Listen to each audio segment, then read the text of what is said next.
We've done two exercises. One of them was where a patient was entrapped and paramedics had to gain access to the patient.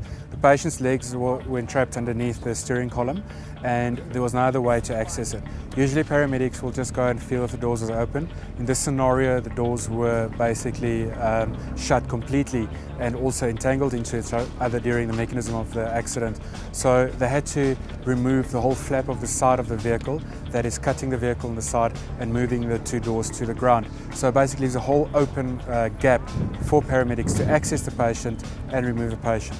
That is a scenario where you'll be using all your tools, from stabilization tools, from cutting tools, spreader tools, everything possibly, and also test your medical knowledge because you need to be part of that patient the whole time, explain to the patient what's going on. So test your communication skills as well, which is very important. The last thing you want is a patient that gets aggressive inside of the vehicle or try to move in the way, because you could do more harm when he moves or she moves into the way of the cutters or spreaders, and also then ultimately cause damage to the paramedics.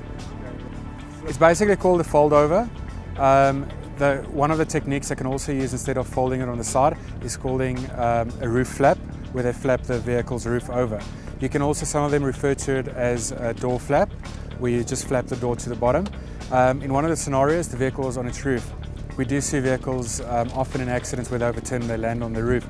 Basically, when a vehicle's on its roof, there's no access to a patient. So instead of flapping it while it's on its wheels to the bottom, where the paramedics are working, then removing it, they'll flap it to the top.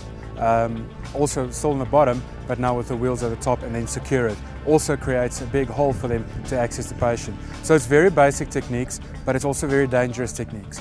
And importantly, keep your patient informed what's going on, speak to your crew members, and making it possible that you work together as a team. Teamwork is very important in this because someone can get hurt if they do not adhere to safety and teamwork.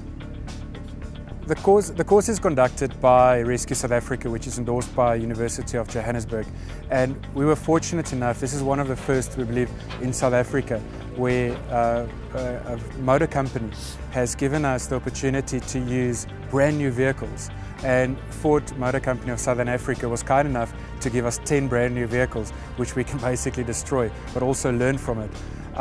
The good thing about it is, and also the learning experience and the value out of this is tremendous, because in the past we would go through to a scrapyard, but vehicles would be burnt out or they would already be smashed or cut open by prior rescue teams. So it doesn't give you that effect. You don't have the risk of airbags, you don't have the risk of fuel in the vehicle. The vehicle is not in neat condition, so maybe the seats have been removed. Whereas this, it's a brand new vehicle, there's glass you have to break to gain entry to. Here it's nothing as let's make or pretend. It could be real, because this is the scenario you're going to get. You're going to get a vehicle that's sort of intact, because the smash side you're not going to enter, you're going to enter from the other side and you need to get in. So this is why we had Ford Motor Company South Africa during this trainings course, and was kindly organised by Rescue South Africa and Ford for ER24 paramedics.